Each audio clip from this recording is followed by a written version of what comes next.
بسم اللہ الرحمن الرحیم۔ السلام علیکم۔ معرکہ احد ختم ہوا تو میدان جنگ ایک دلدوز منظر پیش کر رہا تھا۔ حضور نبی رحمت صلی اللہ علیہ وآلہ وسلم کے 70 جانثاروں کی خون آغشتہ لاشیں دور دور تک بکھری پڑی تھیں۔ مشرکین نے اپنے خبث باطن اور جوش انتقام کا مظاہرہ یوں کیا تھا کہ تقریباً سبھی شہیدان حق کی لاشوں کا مسلح کر ڈالا تھا، ان کے کان، ناک اور ہونٹ کاٹ کر پھینک دیے تھے یا ہار بنا کر گلے میں ڈال لیے تھے۔ حضور نبی کریم صلی اللہ علیہ وآلہ وسلم خود بھی لڑائی میں سخت زخمی ہو گئے تھے، لیکن آپ صلی اللہ علیہ وآلہ وسلم کو اپنے زخموں کا کوئی خیال نہیں تھا، البتہ اپنے اس قدر جانثاروں کے بچھڑنے کا شدید صدمہ تھا۔ لڑائی کے بعد حضور صلی اللہ علیہ وآلہ وسلم میدان جنگ کے جائزے کے لیے نکلے تو چشم ہائے مبارک سے سیل اشک رواں تھا اور روئے انور پر شدید حزن و ملال کے آثار نمایاں تھے۔ گشت کرتے ہوئے آپ ایک لاش کے قریب آ کر رک گئے۔ مشرکین نے اس شہید راہ حق کی لاش کے ساتھ جو سلوک کیا تھا وہ انتہا درجے کی بہیمیت اور قساوت قلبی کا آئینہ دار تھا۔ بدبختوں نے اس مقدس لاش کے نہ صرف ہونٹ، ناک اور کان کاٹ لیے تھے بلکہ شکم کو بھی جگہ جگہ سے پھاڑ ڈالا تھا۔ حضور نبی رحمت صلی اللہ علیہ وآلہ وسلم نے اس لاش کو دیکھا تو آپ کا دل بھر آیا اور لسان رسالت پر یہ الفاظ جاری ہو گئے: تم پر اللہ کی رحمت ہو، کیونکہ جہاں تک مجھے معلوم ہے تم قرابت داروں کا سب سے زیادہ خیال رکھتے تھے اور نیک کاموں میں پیش رہتے تھے۔ یہ شہید راہ حق جن کے لیے خیر الخلائق فخر موجودات امام الانبیاء نبی رحمت صلی اللہ علیہ وآلہ وسلم نے دعائے رحمت کی اور جن کے محاسن اخلاق کی برملا تحسین فرمائی، ام رسول حضرت حمزہ بن عبد المطلب رضی اللہ تعالی عنہ تھے۔ حضرت امیر حمزہ رضی اللہ تعالی عنہ کا شمار راہ حق میں اپنی جانوں کو بیچ دینے والے ان صحابہ کرام میں ہوتا ہے جن کی جلالت قدر پر مسلمانوں کے سبھی مکاتب فکر کا کامل اتفاق ہے۔ ان کی حسب و نسب کے لیے اتنا ہی لکھنا کافی ہے کہ وہ امام الانبیاء نبی رحمت صلی اللہ علیہ وآلہ وسلم کے چچا تھے۔ حضور صلی اللہ علیہ وآلہ وسلم کے والد محترم حضرت عبداللہ حضرت حمزہ رضی اللہ تعالی عنہ کے اللاتی بھائی تھے۔ اس کے علاوہ ان کو حضور صلی اللہ علیہ وآلہ وسلم سے 2 نسبتیں اور بھی تھیں۔ ایک یہ کہ حضور صلی اللہ علیہ وآلہ وسلم کی والدہ حضرت آمنہ بنت وہب زہری حضرت حمزہ رضی اللہ تعالی عنہ کی والدہ ہالہ بنت وہیب زہری کی چچا زاد بہن تھیں۔ اس نسبت سے حضرت حمزہ رضی اللہ تعالی عنہ حضور صلی اللہ علیہ وآلہ وسلم کے خالہ زاد بھائی بھی ہوتے تھے۔ دوسری یہ کہ ابو لہب کی باندی صوبیہ نے حضرت حمزہ رضی اللہ تعالی عنہ اور حضور صلی اللہ علیہ وآلہ وسلم دونوں کو دودھ پلایا تھا۔ اس لحاظ سے حضرت حمزہ رضی اللہ تعالی عنہ حضور صلی اللہ علیہ وآلہ وسلم کے رضاعی بھائی بھی تھے۔ حضرت حمزہ رضی اللہ تعالی عنہ کے سال ولادت کے بارے میں مختلف روایتیں ہیں۔ بعض ارباب سیر نے لکھا ہے کہ وہ حضور صلی اللہ علیہ وآلہ وسلم سے 2 سال قبل پیدا ہوئے اور بعض نے 4 سال کا فرق بیان کیا ہے۔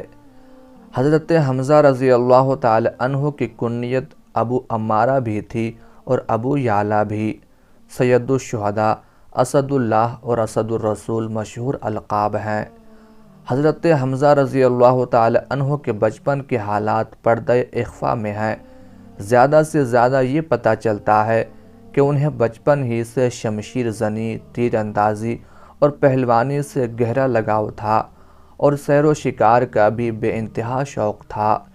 جوان ہوئے تو قریش کے نامور بہادروں کی صف میں جگہ پائی، لیکن وہ قبائل کے باہمی جھگڑوں میں بہت کم ہی حصہ لیتے تھے اور اپنے وقت کا بیشتر حصہ سیر و شکار میں گزارتے تھے۔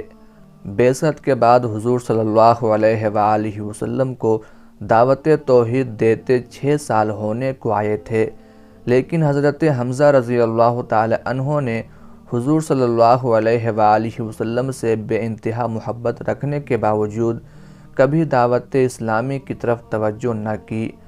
شاید اس زمانے میں ان کے نزدیک زندگی کا مقصد ہی تازہ شکار مارنا اور کھانا تھا۔ اسی مذاق طبیعت نے انہیں دعوت حق پر غور کرنے کی کبھی مہلت ہی نہ دی۔ ان کے یہی لیل و نہار تھے کہ ایک دن ایک ایسا واقعہ پیش آ گیا جس نے ان کے قلب و نظر کی دنیا بدل دی اور وہ دین حق کے ایک جانباز سپاہی بن گئے۔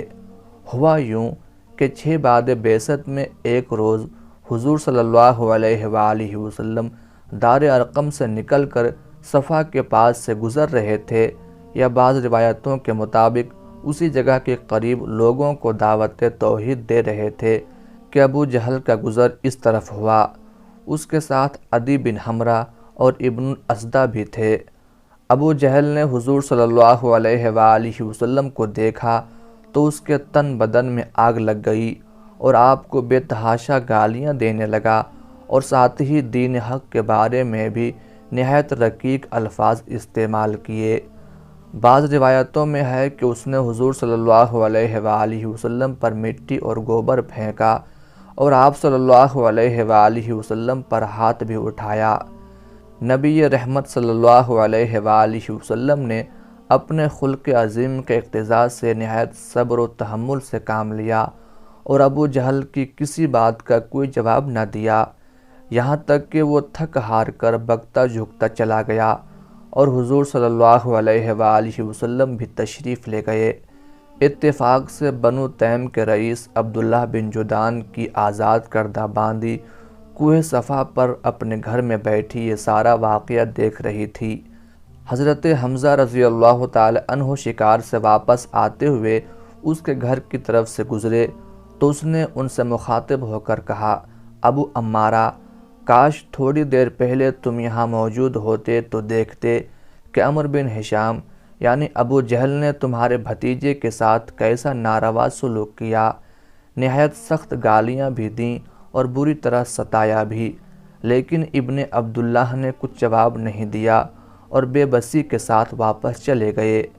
یہ سننا تھا کہ حضرت حمزہ رضی اللہ تعالی عنہ کی رگ حمیت بھڑک اٹھی، غصے سے بے قابو ہو کر سیدھا خانہ کعبہ کا رخ کیا، جہاں ابو جہل مشرکین قریش کی مجلس میں بیٹھ کر لاف زنی کر رہا تھا۔ حضرت حمزہ رضی اللہ تعالی عنہ نے وہاں پہنچ کر اپنے کمان اس زور سے ابو جہل کے سر پر ماری کہ خون نکل آیا اور ایک بڑا زخم ہو گیا۔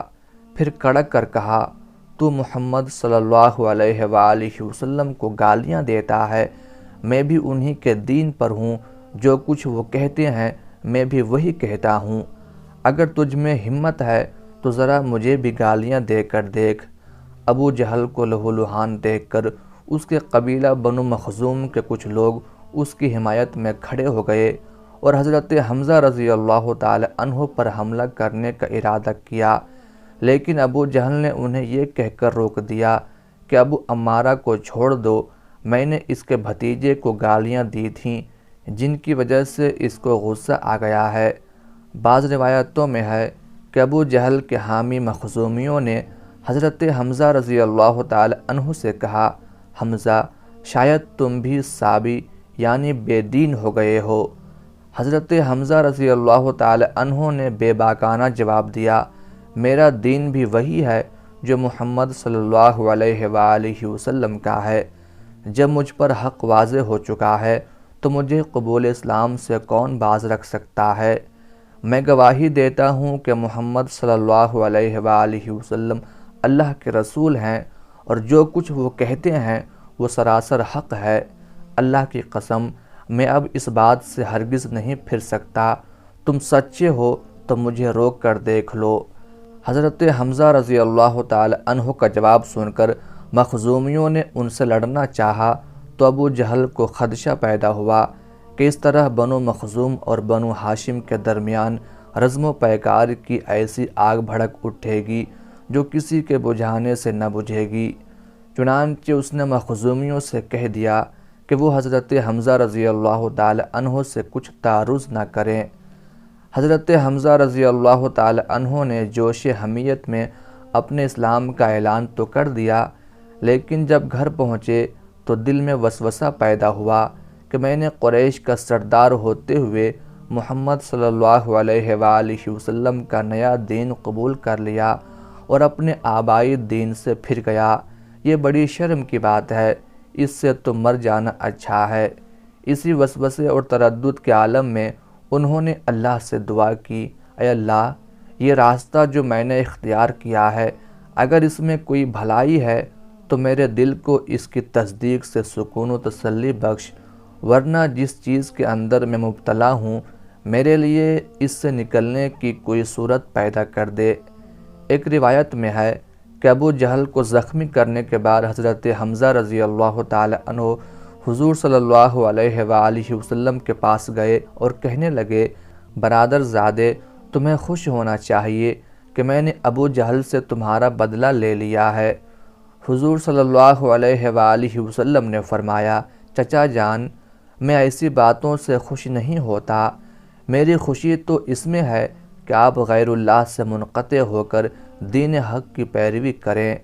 حضور صلی اللہ علیہ وآلہ وسلم کی اس دعوت حق کے بعد وہ سخت ذہنی الجھن میں مبتلا ہو گئے اور اسی حالت میں انہوں نے اس الجھن سے نجات پانے کی دعا کی۔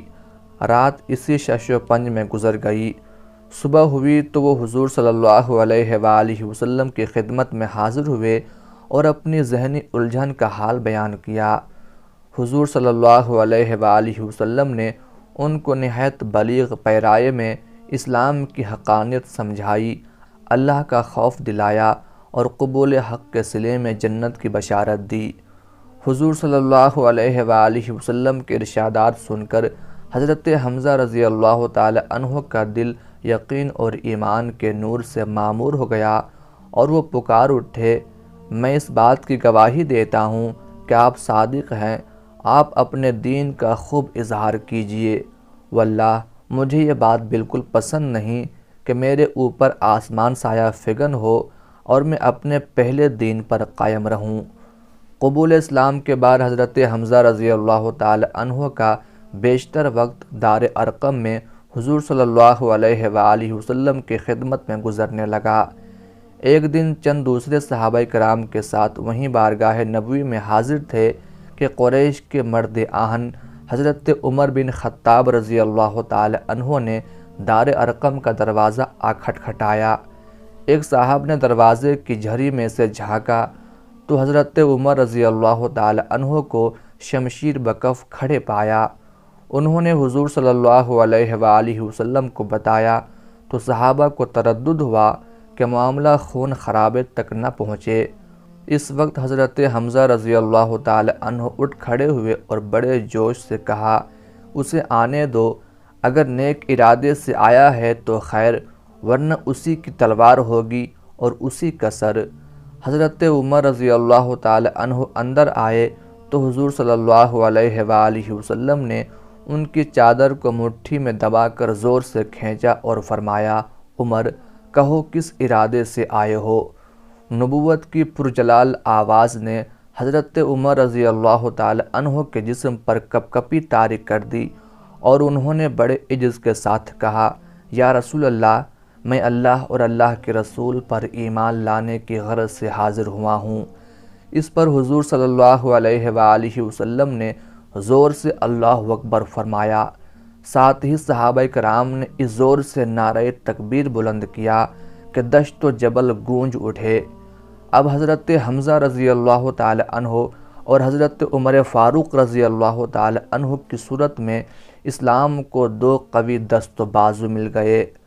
ساتھ بعد بعثت میں مشرکین مکہ نے بنو ہاشم اور بنی مطلب کو شیب ابی طالب میں محصور کیا تو حضرت حمزہ رضی اللہ تعالی عنہ بھی 3 سال تک محصوری کے زہرہ گداز مصائب و آلام جھیلتے رہے۔ 13 بعد بعثت میں حضور صلی اللہ علیہ وآلہ وسلم نے صحابہ کرام رضی اللہ عنہم کو مدینہ منورہ کی طرف ہجرت کرنے کی اجازت دی تو حضرت حمزہ رضی اللہ تعالی عنہ بھی اکثر دوسرے صحابہ کے ساتھ حضور کی ہجرت سے کچھ عرصہ پہلے ہجرت کر کے مدینہ منورہ تشریف لے گئے۔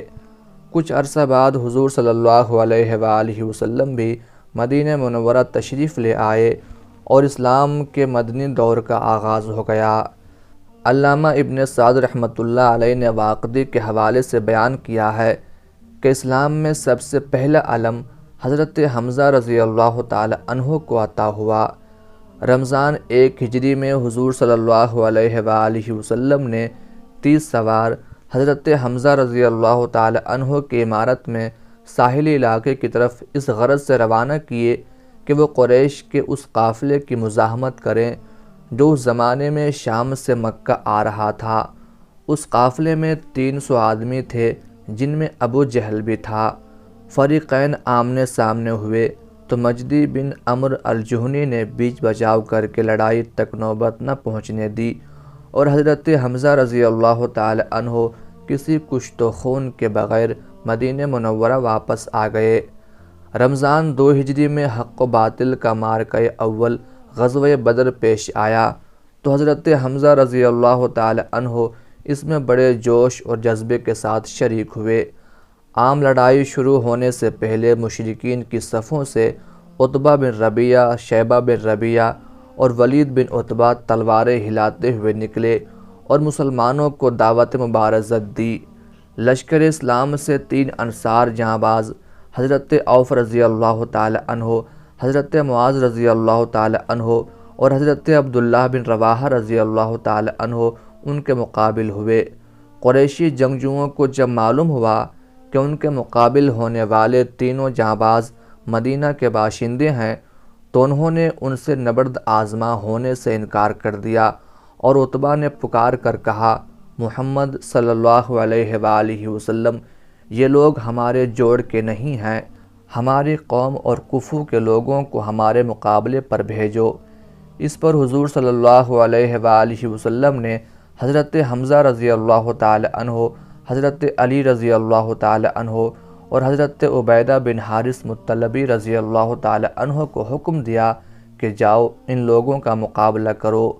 یہ تینوں بہادر حضور صلی اللہ علیہ وآلہ وسلم کا حکم سنتے ہی نیزے ہلاتے ہوئے اپنے حریف کے سامنے جا کھڑے ہوئے۔ حضرت حمزہ رضی اللہ تعالی عنہ کا مقابلہ عتبہ سے، حضرت علی رضی اللہ تعالی عنہ کا شیبہ سے اور حضرت عبیدہ رضی اللہ تعالی عنہ کا مقابلہ ولید سے ہوا۔ حضرت حمزہ رضی اللہ تعالی عنہ اور حضرت علی رضی اللہ تعالی عنہ تو عتبہ اور شیبہ پر بہت جلد غالب آ گئے، لیکن نوجوان ولید نے بوڑھے عبیدہ رضی اللہ تعالی عنہ کو سخت زخمی کر دیا۔ اس پر حضرت حمزہ رضی اللہ تعالی عنہ اور حضرت علی رضی اللہ تعالی عنہ آگے بڑھے اور آنن فانن ولید کو خاک و خون میں لوٹا دیا۔ عتبہ، شیبہ اور ولید کو ہلاک ہوتے دیکھ کر قریش کے ایک نامور جنگجو طعیمہ بن عدی کو سخت جوش آیا اور وہ ہنکارتا ہوا میدان جنگ میں اترا۔ حضرت حمزہ رضی اللہ تعالی عنہ فوراً اس کی طرف بڑھے اور ایک ہی وار میں اس کو جہنم واصل کر دیا۔ اب مشرکین نے مشتعل ہو کر عام حلہ بول دیا۔ مسلمانوں کی تعداد کفار کی تعداد کی 1/3 سے بھی کم تھی، لیکن انہوں نے اس پامردی اور شجاعت کے ساتھ مقابلہ کیا کہ کفار کا منہ پھر گیا۔ حضرت حمزہ رضی اللہ تعالی عنہ اس شان سے لڑ رہے تھے کہ دستار پر شتر مرغ کی کلگی تھی اور دونوں ہاتھوں سے تلوار چلا رہے تھے۔ جدھر جھک پڑتے تھے کفار کی صفیں الٹ جاتی تھیں۔ اس دن ان کے ہاتھ سے بہت سے مشرکین ہلاک یا زخمی ہوئے۔ مسلمانوں نے چند ساعت کی لڑائی کے بعد کفار کو شکست فاش دی۔ 70 مشرکین میدان جنگ میں کام آئے۔ ان میں عتبہ، شیبہ، ولید، ابو جہل، نصر بن حارث اور کئی دوسرے رؤسائے قریش بھی شامل تھے۔ تقریباً اتنے ہی مشرکین کو مسلمانوں نے قیدی بنا لیا۔ سن 3 ہجری میں مشرکین مکہ نے بدر کا انتقام لینے کے لیے بڑے جوش و خروش سے مدینہ منورہ پر چڑھائی کی۔ علمبرداران حق اور کفار 7 شوال کو کوہ احد کے دامن میں ایک دوسرے کے مقابل ہوئے۔ اس وقت حضور صلی اللہ علیہ وآلہ وسلم کے ساتھ کل 700 جانباز تھے، جن میں 100 زرہ پوش اور چند سوار تھے۔ ادھر مشرکین کی تعداد 3000 تھی، جن میں 200 سوار اور 700 زرہ پوش تھے۔ مسلمانوں نے احد کا پہاڑ پیٹھ کے پیچھے رکھ کر اپنی صفیں درست کیں۔ حضور صلی اللہ علیہ وآلہ وسلم نے 50 تیر اندازوں کا دستہ اس درے پر بٹھا دیا، جدھر سے اندیشہ تھا کہ دشمن اس سے گزر کر عقب سے حملہ نہ کر دے۔ اس موقع پر حضرت حمزہ رضی اللہ تعالی عنہ فوج کے ایک دستے کے افسر مقرر ہوئے، جس کا کوئی مجاہد زرہ پوش نہیں تھا۔ طبل جنگ بجا تو سب سے پہلے قریش کا علمبردار طلحہ بن ابی طلحہ صف سے نکلا اور مسلمانوں سے مخاطب ہو کر للکارا، تم میں کوئی ہے جو میرے سامنے آئے؟ حضرت علی رضی اللہ تعالی عنہ اس کے مقابلے کے لیے بڑھے اور ایک ہی وار میں اس کو واصل جہنم کر دیا۔ اس کے بعد عثمان بن ابی طلحہ رجز پڑھتے ہوئے آگے بڑھا۔ حضرت حمزہ رضی اللہ تعالی عنہ اس پر جھپٹے اور شانے پر اس زور سے تلوار ماری کہ کمر تک اتر آئی۔ اس کے ساتھ ہی انہوں نے نعرہ مارا، یہ لے، میں ساقی حجاج یعنی عبد المطلب کا بیٹا ہوں۔ قریش کا علم اٹھا کر نکلنے والے جب کچھ اور آدمی بھی مسلمانوں کے ہاتھ سے یکے بعد دیگرے مارے گئے تو مشرکین نے عام حلہ بول دیا۔ حضرت حمزہ رضی اللہ تعالی عنہ، حضرت علی رضی اللہ تعالی عنہ، حضرت ابو دجانہ رضی اللہ تعالی عنہ، حضرت سعد بن ابی وقاص رضی اللہ تعالی عنہ، حضرت طلحہ رضی اللہ تعالی عنہ، حضرت سعد بن معاذ رضی اللہ تعالی عنہ، حضرت اسید بن حضیر رضی اللہ تعالی عنہ اور بہت سے دوسرے سرفروش فوجوں کے دل میں گھس گئے اور دشمن کی صفوں کی صفیں الٹ کر رکھ دیں۔ حضرت حمزہ رضی اللہ تعالی عنہ اس شان سے لڑ رہے تھے کہ دونوں ہاتھوں سے تلوار چلاتے جاتے تھے اور کہتے جاتے تھے، میں اللہ اور اس کے رسول کا شیر ہوں۔ اسی حالت میں مکہ کا ایک سربر آوردہ مشرک سبا بن عبد العزیٰ ان کے سامنے آ گیا۔ حضرت حمزہ رضی اللہ تعالی عنہ نے اس سے مخاطب ہو کر غضب آلود لہجے میں فرمایا، او عورتوں کا ختنہ کرنے والی ام انمار کے بچے، کیا تو اللہ اور اللہ کے رسول سے لڑنے آیا ہے؟ یہ کہہ کر اس پر تلوار کا ایسا بھرپور وار کیا کہ وہ کٹ کر وہیں گر پڑا۔ ادھر حضرت حمزہ رضی اللہ تعالی عنہ اسی طرح لاشوں پر لاشیں گراتے جا رہے تھے۔ ادھر جبیر بن مطعم کا حبشی غلام وحشی ایک چٹان کے پیچھے گھات لگائے یہ انتظار کر رہا تھا کہ کب حضرت حمزہ رضی اللہ تعالی عنہ اس کی زد میں آئیں اور وہ اپنا ہتھیار ان پر پھینکے۔ وحشی کو جبیر بن مطعم نے اپنے چچا طعیمہ بن عدی مقتول بدر کا انتقام لینے کے لیے حضرت حمزہ رضی اللہ تعالی عنہ کے قتل پر مامور کیا تھا اور اس کام کے عوض اس کو آزاد کرنے کا وعدہ کیا تھا۔ اتفاق سے وحشی کو جلد ہی وار کرنے کا موقع مل گیا۔ حضرت حمزہ رضی اللہ تعالی عنہ دلیرانہ آگے بڑھ رہے تھے کہ یکایک ان کا پاؤں پھسل گیا اور وہ پیٹھ کے بل زمین پر گر پڑے۔ اسی وقت وحشی نے تاک کر اپنا چھوٹا سا بھالا ان پر پھینکا جو ناف میں لگا اور پار ہو گیا۔ حضرت حمزہ رضی اللہ تعالی عنہ نے اس قدر شدید زخمی ہونے کے باوجود اٹھ کر اس پر حملہ کرنا چاہا، مگر لڑکھڑا کر گر پڑے اور ان کی روح مطہر عالم بالا کو پرواز کر گئی۔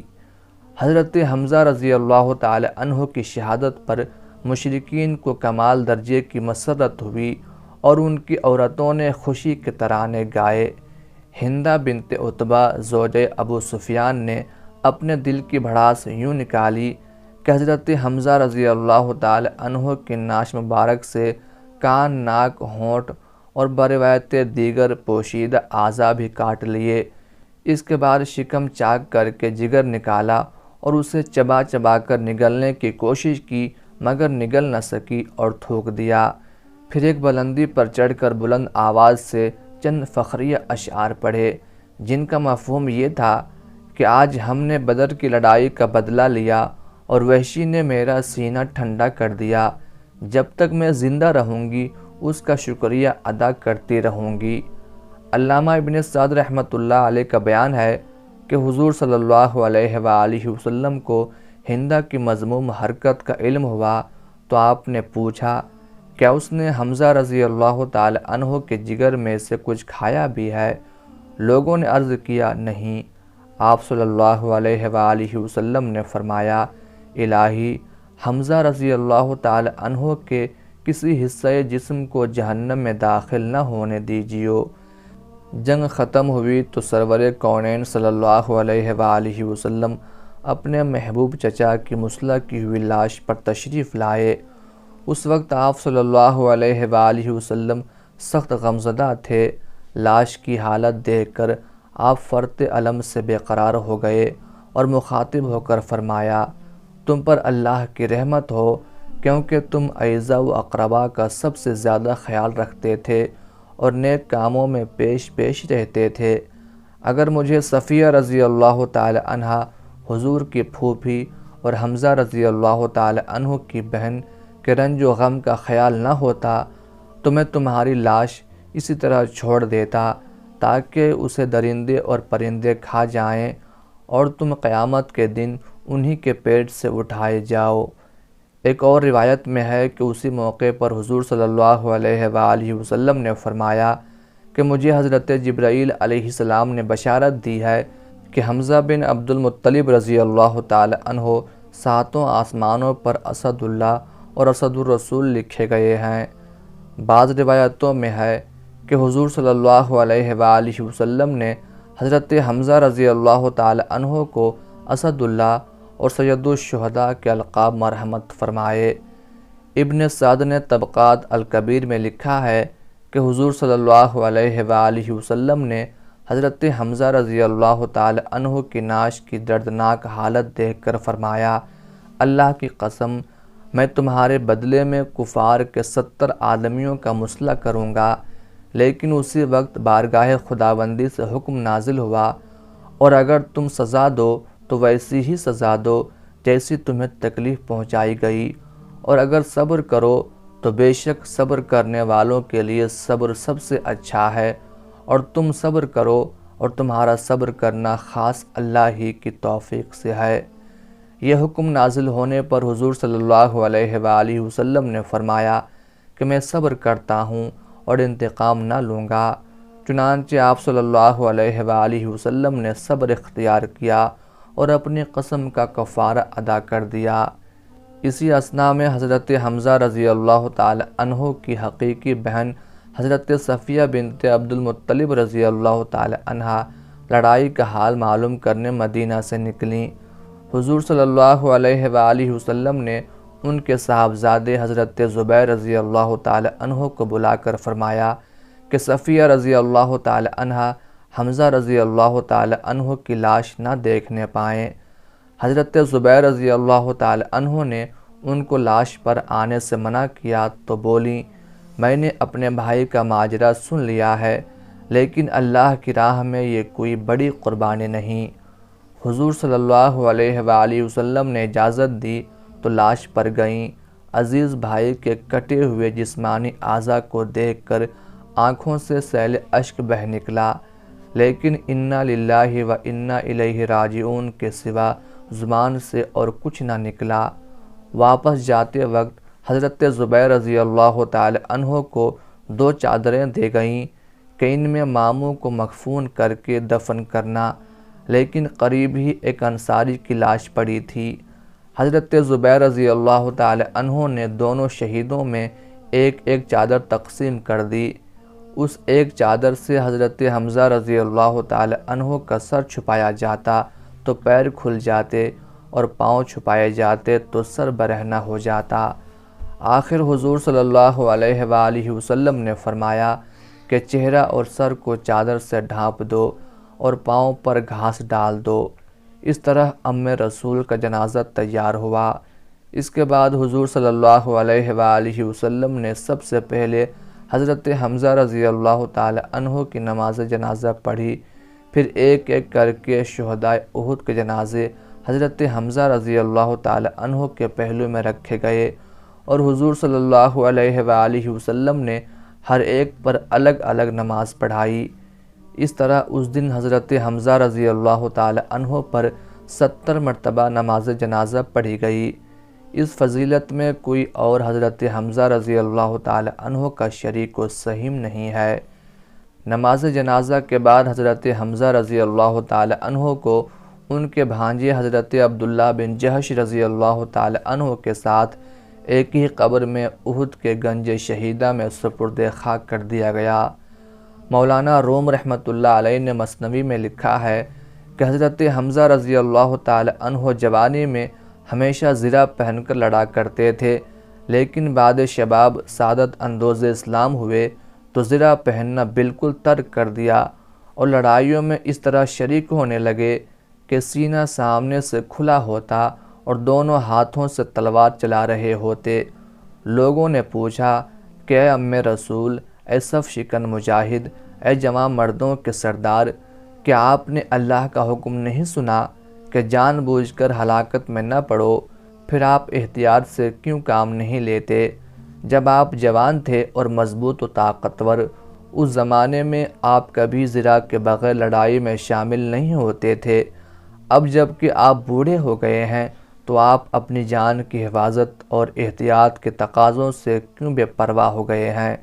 بھلا تلوار کس کا لحاظ کرتی ہے اور تیر کس کی رعایت کرتا ہے؟ ہم کو تو یہ پسند نہیں کہ آپ جیسا شیر بیشے شجاعت اپنی بے احتیاطی کی بدولت دشمن کے ہاتھوں قتل ہو جائے۔ حضرت حمزہ رضی اللہ تعالی عنہ نے ان کی باتیں سن کر فرمایا کہ جب میں جوان تھا تو سمجھتا تھا کہ موت انسان کو اس دنیا کے عیش و آرام سے محروم کر دیتی ہے، اس لیے کیوں خواہ موت کی جانب رغبت کروں اور اژدہے کے منہ میں جاؤں۔ یہی وجہ تھی کہ میں اپنی جان کی حفاظت کے لیے زرہ پہنتا تھا، لیکن اسلام قبول کرنے کے بعد رسول اکرم صلی اللہ علیہ وآلہ وسلم کے فیضان سے میرے خیالات بدل گئے۔ اب مجھ کو اس دنیائے فانی سے مطلق کوئی لگاؤ نہیں رہا اور موت مجھ کو جنت کی کنجی معلوم ہوتی ہے۔ زرہ تو وہ پہنے جس کے لیے موت کوئی دہشت ناک چیز ہو، جس کو تم موت کہتے ہو وہ میرے لیے ابدی زندگی ہے۔ حضرت حمزہ رضی اللہ تعالی عنہ ایک مرد سپاہی تھے، اس لیے مزاج قدرتاً تند و تیز تھا۔ صحیحین کی ایک روایت سے معلوم ہوتا ہے کہ وہ شراب کی حرمت کا حکم نازل ہونے سے پہلے اس کے عادی تھے۔ ایک مرتبہ انصار کی ایک محفل ناو نوش میں شریک تھے جس میں ایک خوش الحان مغنیہ گا رہی تھی۔ قریب ہی ایک حجرے کے صحن میں 2 فربہ اونٹنیاں بندھی ہوئی تھیں۔ اس مغنیہ نے اونٹنیوں کی طرف اشارہ کرتے ہوئے یہ اشعار پڑھے جس کا ترجمہ یہ ہے: آگاہ ہو جاؤ اے حمزہ فربہ اونٹنیوں کے لیے، اور وہ اونٹنیاں صحن میں بندھی ہوئی ہیں، ان اونٹنیوں کی کلیجیوں کو ان کے خون کے ساتھ نکال لو اور جلدی کرو۔ یہ سن کر حضرت حمزہ رضی اللہ تعالی عنہ نشے کی حالت میں بے اختیار کودے اور اونٹنیوں کی کوہانیں کاٹ ڈالیں اور پہلو چیر کر کلیجیاں نکال لائے۔ یہ اونٹنیاں حضرت علی رضی اللہ تعالی عنہ کی تھیں۔ انہیں اپنی اونٹنیوں کے اس طرح مارے جانے پر سخت صدمہ ہوا۔ آپ دیدہ ہو کر بارگاہ رسالت میں شکایت کی۔ حضور صلی اللہ علیہ وآلہ وسلم حضرت زید بن حارثہ رضی اللہ تعالی عنہ کو ساتھ لے کر اسی وقت اس محفل طرب میں تشریف لے گئے اور حضرت حمزہ رضی اللہ تعالی عنہ کو اس حرکت بیجا پر ملامت فرمانے لگے۔ وہ اس وقت ہوش میں نہیں تھے۔ گھور کر حضور صلی اللہ علیہ وآلہ وسلم کو دیکھا اور کہا، تم سب ہمارے باپ کے غلام ہو۔ حضور صلی اللہ علیہ وآلہ وسلم کو معلوم ہو گیا کہ اس وقت وہ اپنے آپے میں نہیں ہیں، چنانچہ آپ صلی اللہ علیہ وآلہ وسلم واپس تشریف لے آئے۔ یہ ایک افسوسناک واقعہ تھا جس پر حضرت حمزہ رضی اللہ تعالی عنہ کو یقیناً تأسف ہوا ہوگا اور انہوں نے اس کی تلافی بھی کی ہوگی، کیونکہ وہ فطرتاً نہایت نیک طبع تھے۔